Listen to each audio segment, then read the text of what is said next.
Yeah, welcome live, 420 Live podcast with your boy Brinks. We have what I call the great Crystal Alexander. Crystal Alexander, the great, right? And Right. we're going to get into a couple topics. Main topic being, the survival of that Packington.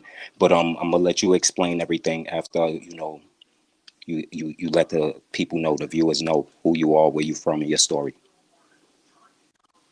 My name is Crystal Alexander. I am from Rockford, Illinois. I'm coming on to tell my story about my experience with the COVID-19. Um, I'm coming in to let everybody know like what I experienced, how I battled it, um, the fights of it, the ups and downs and everything, and how my kids experience and how everybody experience is different with the COVID and all that. So that's what I'm coming on to tell the story of it, how it all started. You ready for me to go into the beginning of Yeah, most definitely. When you get into it, right? Is it possible you could elaborate on who and how many people it was that in your family? it was yeah, it was four. Well, I had three of my kids and me, so that was all four of us. Um but Okay. when my son, I wasn't even really aware of the COVID or what was really going on about it. It was like kind of like it was unexpected. All I knew is all the toilet paper was going out of Walmart, and I didn't. I'm asking people what's going on. So I picked up my kids from daycare one day from school, and my son said, "Mom, we probably be out of school because this disease going around." I'm like, "What disease?" So they, told me that. So just to get past that part, okay. So they shut the school down, and I noticed my son had a rash. My son Shiloh had a rash coming down his nose, and it almost looked like a wigworms patched up, and there was like Okay. a hook of bumps on him, and he's only 10. And All right. then I noticed that he started swelling. So me thinking, from us being at home and the COVID, maybe he gaining weight, maybe it's the washing powder. So I'm trying to try everything to clear this rash up from not knowing what it was. And then his lips started like chapped, like super dry. It Yeah. almost was like dry, and then he started bleeding at the mouth and stuff. And so yeah, it was crazy. I got pictures of him too. But I started working a job. I don't know where I got it from. I don't know if it was from my son, where it was from my job. I went to my job and I was only working a few hours and I was starting to feel real exhausted. It felt like I was real tired and didn't get enough sleep. So I was thinking, I'm only working a few hours. I can't be getting this tired from working these small hours. Yeah. So I ended up fired from that job because my performance went down because I had the COVID and wasn't aware of what was wrong with me. I couldn't remember anything on the job. I was moving slow. My vision was getting bad and stuff like that. I had glasses on, everything. I couldn't read the menus and stuff. What they was telling me to do, I couldn't Wow. keep my speed up. So they ended up firing me, and I was laying on the couch, and uh, I just didn't feel right. So I had called the emergency room because I had started getting sharp pains in my legs, to where it felt like somebody was stabbing me up and down my legs. And my breathing got short. Like I started having shortness of breath. So I'm going into the grocery store and I can't breathe that good. And I'm like, what's wrong with me? I'm grabbing my side because it's so faint, my breathing and quick. But not me really still knowing that I had, that I had the COVID. So I'm laying on the couch and I feel like pressure on my chest, like not real hard, but pressure on my chest. And I said, wait a minute.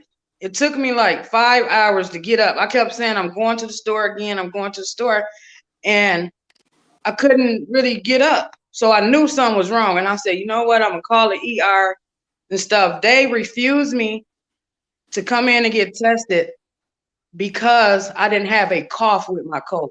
I had all other symptoms, but I didn't have a cough. And then a couple days later, my oldest son, which his name is Javon, he's 20 years old. He came in because he was babysitting my kids around the time I was working. He came in and he said, "Mom, I lost taste and smell." And I already knew some of the symptoms people were getting from me watching it on YouTube and stuff. And I was like, oh my God, I'm hurting. He got this. I had to drive 22 miles to another city to get testing because they refused me in the city that I was in. These doctors are not doing their job. They so scared of the COVID, like they rejecting people that could be dying from this stuff, and they not even, allowing you to come in. Yeah. So 2 days after that, I went and got my test done. No, in the process of me waiting, I had to wait till that Monday because this was a Friday. Let me backtrack. This was a Friday. I had to wait Monday to get tested in the other city. So within that weekend, I lost taste and smell. So I knew for a fact, like, we must have this COVID or whatever. Yeah. So I get down there and we do the swabs. And one thing I'm gonna tell people when you do this test, this is a way you would know that you have it when they testing you. You will cough. When they stick the tube in your nose and you go, you will do like a cough. That's 9 times out of 10 before you get them results back. You got the COVID. Because I noticed when Oh, I got retested and they stuck that swab in my nose, I went 3 times. I went back twice after quarantine and still had it. I fought it a month and a half. It does not go away in 2 weeks for some. That's not true. It depends on the body. And my daughter, which is 7 years old, her experience was a fever, and that's it. And she was running around like nothing was wrong with her, but she had hallucinations like I did. At night, she thought bugs was crawling on her every time she laid down. So it was like bugs was already on her. So she was hallucinating. whoa. I started hallucinating within it, like in my second week. I started hallucinations of seeing spiders all on the wall. I heard voices talking to me and everything. So this COVID is deeper than just a sickness. It messes Yeah. with your mental, it messes with your senses, it messes with your organs and everything. So I was fighting for my life. So I was running to the cabinet and I was getting the vitamin C that you buy from Walmart that's in the pack that you put in the water. I was taking that. I took vitamin D. I had to stop eating because when I lost taste and smell, I didn't even have an appetite. It was weird because it was like I was getting hungry, and as Yeah. soon as my hunger pain came, it'd go right away. It was weird. I can't explain it. Like, and I was eating. I ate greens, like greens. I mixed with cabbage. And I had drunk salt water. And I tried to do the steaming method everybody was doing, but it was too much for me, that steam in my face. So I did salt water, vitamin D, spring water, and greens. That's what kept me Okay. strong. And watermelon. That's what kept me strong when I couldn't eat, is Okay. those things. Yeah, that's what helped me. And as I was doing those things, and I mean, I had took so much, and aspirin, because when you have the pains in your body, I was researching it as I was going through it, your blood is clotting. So I took aspirin in the process of taking all those things because that's where the sharp pains are coming from. Your blood is clogged. So I took so much. I took so much aspirin and stuff in the process of that to keep the pain stopped. Once I started taking the aspirin, the pain stopped. Every night I would lay down. It felt like I was going to die. Felt like I was going to die. And every night, every day, I couldn't stay woke. It was like, I don't know if y'all ever been so tired to where you just fell asleep and couldn't Exhausted. control it. Yeah. Yeah. All day I would do that off and on. I just don't even know I'm finna go to sleep. All day I was sleeping. All day. For some reason, I must say another thing that does help, stand in a cool room. If you go in a room that's hot, it's gonna make it worse. I would Worse. go upstairs in my room and I'll feel worser and sicker in the hotter room, and I will come back down on the couch. I can only stay in that area because it's cold in my living room. Yeah. You got to stay in an area where you don't really sweat like that. You know, when And you trying to rest, yeah, it's and like it make it worse. so So it was better when you was in a cooler temperature, you saying? right, right. Yeah, and you cannot lay flat on your back. That's another thing I noticed when my breathing was like that and it felt like pressure was on my chest. I had to elevate myself, like put my head up on the arm of my couch. I could not lay flat back. When I laid flat back, I could not breathe. It's like I couldn't breathe. So I had to stay like in that sit up position almost in order to survive. It's almost like I was dying when I was laying straight back. So I kept propping myself up. After I just went through that all that time, I noticed if I lay all the way down, I feel worse. If I'm in a hot room, I feel worse. First, And love. I mean, just the point of my kids being around me. That scary. fight, and yeah, and I cried to my kids every day that I was going through that. I was like, y'all, this is so hard for me because I don't know if I'm gonna be here or not. But the love of my kids being around me and me fighting for them and stuff, even Okay, though so that brings us not to intercede, not to cut you off or nothing. So that brings us to the part. Do you feel that y'all survived it without medical intention? Do you think that it's better to go to the hospitals and go, or do you think that it's better for some to, stay at home? I think it's better to stay at home. Number one, because the love, the touch, the hugs, and all that stuff, and the support of your family. I think that's number one. I know that's what kept me alive. Was my kids running around me still, me seeing them in good shape, and me just laying there. I can just watch them some days, but just that love and that strength of that. I got to get up and do this for them type feeling. I had to do it for them, and just to see that they wasn't in a worse state as I was. It was the love around me that kept me alive. I feel like a person should not go into the hospital because people are being left in them rooms. They're not being touched. They're not being taken care of, and that's how they're dying out because the touch and the smile and the emotions of everything is Mm-hmm. important with growing and living, period. So Mm-hmm. no, I'd rather people just quarantine at home than go to these hospitals because it's more that's lost in the hospital than at home. And I believe that's why is the love, the touch. Because if they got a mask on, and I just Mm-hmm. read an article about this. I heard it before years ago, but I reread an article. If you got a mask on, I can't see you smile. I can't see anything, no type of emotion or No anything. emotion. Yeah. Because, right. Because somebody can walk by you and you can be in a bad mood and they smile at you. Just smile. Don't even say anything and that'll uplift you. So when you're in that hospital and they got these things covered and nobody, your family not there or anything, that's what's killing people is the lack of that. Thank you. You I know, said that. I said that. yeah, and it's true. It's true. And then all this COVID going on, they trying to keep us away from each other, and that's what's making people die out because it's important to be around your family, and this COVID is trying to cause division in the family, but you got to fight to keep your family close because if you don't, So, people gonna so do die you out. do you think that people is missing a point when because at the end of the day everybody speak on it, not too many of a high platform speak on it, but why there has to be some type of law. There's no way in the world you can tell me after my family member contract the virus that I can no longer see them. Right. I know a lot of people was kind of hesitant to coming around me when even months after I was, it was over with. Some people do have the fear of coming around you, but I'm gonna tell you this though. A lot of people didn't want to come around you anyway. And they're using the COVID as an excuse to not deal with you in the first place. Uh I mean the Straight COVID up. has become the excuse for all things. Just like in my apartment complex, oh, we got to change the filter every 3 months because of the COVID.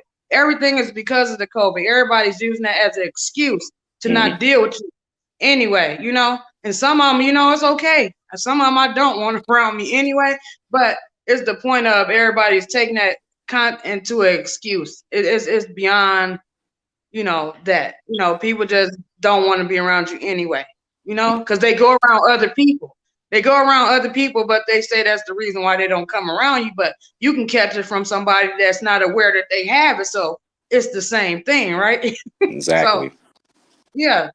So So it was you it's you would say it's safe to say that you believe in the COVID theories that they go into some individuals is going off into the hospital and they're being diagnosed with it or whatever the case may be, but it's not true. They're killing them for other reasons, say the organs and things of that nature. Do you believe in the theories? far as the organs and stuff. Yeah, them using the Well, COVID as an excuse. I think it does affect it because I'm gonna tell you this. See, I didn't get into this when I was telling you. After I had the COVID and I healed up from the COVID, a piece of gum strangled me. You know, like the strong, you like a minty flavor. It's like it Mm. weakened some things. I almost strangled to death about a month after the COVID because my body went through a type of change. Like my lungs, I had a asthma attack Yeah, this year. I almost died 3 times after the COVID because it does affect your stomach organs. I had they was trying to say I had all these gallstones, my stomach started swelling up. so, So it does affect other things of the body. If you keep it long enough, some people get worse. But you know, like I said, the love, the fighting, and just going against it with the aspirin and the vitamin D, and you know, just trying to keep my immune system strong. You know, gotcha. I even stopped smoking this year. I mean, well, the end of last year, I stopped smoking That's cigarettes right. because this COVID is real. We're gonna have to constantly fight this. I don't think it's going nowhere. I think we got to change what we do in order to survive in this world now. I just feel like the COVID is gonna be here, just like the flu Okay. keep. So with that being said, the big question, elephant in the room, people are real scared to take the shot. Are you opposed to taking a shot? How do you feel about the people on television just taking a shot? The first time in, this first month in. You know what? I'm not going to take it. I'm not going to tell somebody else what to do. I wouldn't take the shot because if the COVID made me feel that way, I don't want no chances of anything small or even close to what me and my kids experienced with the COVID. I do not want to deal with any of that or any type of symptom because any symptom that comes from that is overpowering. It's like you have to fight for your life with that. You know, it affects kids a little different. Like my kids were still bouncing around and Yeah, it might have had the does. fever and a rash, but an older person like me, my son is 20 and he was bent over, exhausted. You see what I'm saying? So, but he was still moving around, do his thing. You know how young people are. But he did his thing. But it just all depends on who. Now, I don't want my kids to take it, but I recommend like if somebody do, maybe the kids should to protect them. But Gotcha. like the older people, it's probably a little bit more scarier because you don't know how it's going to affect you. Because it messed with my mental. Like sometimes I even stand in one spot now and my memory has messed up from that, and I don't even know what I'm finna do. And I'll be standing there like 5 minutes, like, what am I doing next? Disori- And that Disorientated. after Yeah. after the COVID, because I didn't. I mean, like, all you know when you got the COVID is fight for your life, but it does damage certain things. And I don't know how spiritual people are. I feel it's a spiritual attack also. You know, I feel like it go on both of those things. You know, so it's like you gotta really be prayerful. I mean, I called out to so many people, you know, on the back parts. Like I didn't really post it to after the fact. I pulled a lot of people to pray for me and the love of my family, checking up on me. Even the ones don't talk to me. They called and made sure I was okay. You know, and just that feel, you know, everybody calling you okay, I love you, I love you. And hearing that and stuff and you know, they were scared. I didn't ask nobody to come to me. I didn't ask anybody to come to me, but I did receive a lot of love financially and everything when my family knew I was going through that. But Gotcha. I wouldn't take the vaccine. I wouldn't. Because Gotcha. any vaccine has the actual disease in it. So why would you want Yeah. something that's fatal Pump it in you. inside you? Yeah. You know, I wouldn't. I wouldn't. All That's right. my recommendation. All right. Before we close out, right? This is what we're gonna do. Can you see the comments in the comment box from the viewers? Can you see them?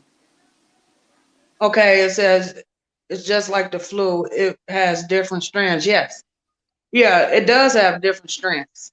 Yep, it does have different strands. If Just if like any when if me and any all of three of my y'all kids, if huh? any of y'all have questions for her, if any of y'all have questions for her, tune in right now and send the questions through, and I'm gonna let them go through. Yeah, speak to the people, and you let them know anywhere you want them to follow. By the way, before we go out, I'm tripping. Are we gonna expect any new music besides being a victim of that, a survivor of that? you are a mother and an artist. Are we gonna get some Yes, music? I am.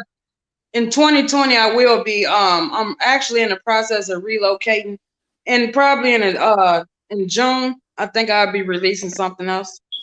I'll be releasing something else, and yeah, I got a lot of stuff going on. I got new YouTube channels and stuff like that. I'm just trying to get a little bit more established. My kids, they got the powerful kids. That I'm starting with the taste testing and stuff like that. I'm doing more family stuff. I do have a YouTube coming out also. That's gonna be saying Crystal always has something to say. That'll be my new YouTube channel. And then it'll be more grown up type stuff on there. So kind of separated from the kids. Yeah, but I will be recording more in June. Yes, I will. Gotcha, gotcha. I'm back. Yep. I'll be recording more. I'm glad you said that because I'm on it. It's just been a battle the last 3 years to where it's been kind of throwing me off track. I'm trying to get back to that place where I'm more comfortable at, where I got more support, more people that's willing to work. Because sometimes you can go around your own. I ain't gonna say people in general as family, but your comfort zone of people that know you, and they don't always rock with you the way new people do. Like your circle change sometimes for the better because you go back home and people just throwing you off or sending you off. Oh, let's do this, do that, and then when you're trying to get to it, they ain't know nothing. So I'm just gonna get back to my stomping grounds in Little Rock, Arkansas, to where I know I can go record, where I know I can go perform at the club and different stuff, or whatever. Whenever I, get back to that's really home for me. My Gotcha. hometown really is home for me, but Little my Rock. Little Rock, Arkansas, that's my home. That's where Gotcha. I got my life at. My life come back out of me at. So, once I get back there, yeah. But Most definitely. Looking forward to it. Most definitely looking forward to it. oh, let me tell y'all one more thing I did. Take showers. If you have to go out for hours and you're around people, Walmart, and stay away from Walmart. Please stay away from Walmart. Walmart. They always over the capacity of people that's in there. That's another thing I changed of not going there as much because that's the only place I used to go. And But a take a certain time. shower. Yeah, if you um okay, if you going outside for a few hours, please shower because your skin is an open thing to disease too. Because you Got sweat and all that stuff. It ain't so much of the mask what's getting us, it's on our skin. pause. So I'm gonna Got tell y'all another thing. As me and my kids were healing, I forgot that. As me and my kids were healing, we started taking hot showers, and for some reason, we were shedding skin. Like as the healing was, it was like how you dry yourself off with the towel. We yeah. had so much skin coming off, it was scaring me. Like I'm like, am I having a new body or something? Like that much skin was Wow. coming off. So stay clean. Stay clean if you got to go around a lot of people. Come home right away, take off those clothes, throw them in the washing machine, and get in the shower. So that's what I wanted to add that I forgot to. Got you. I most definitely appreciate having you. Most definitely appreciate you pulling up. You being the first person I ever did an official interview. Right. Most definitely Yeah. appreciate you. So I'll make sure I stay tuned to the new music. Make sure y'all follow her on Instagram, Facebook. She's most definitely active on Facebook and most definitely active on YouTube too, y'all. Powerful kids, Crystal Alexander. Appreciate everybody for tuning in. 420 Live Podcast with your boy Brinks. Appreciate y'all. Love y'all. All right. Peace out, y'all.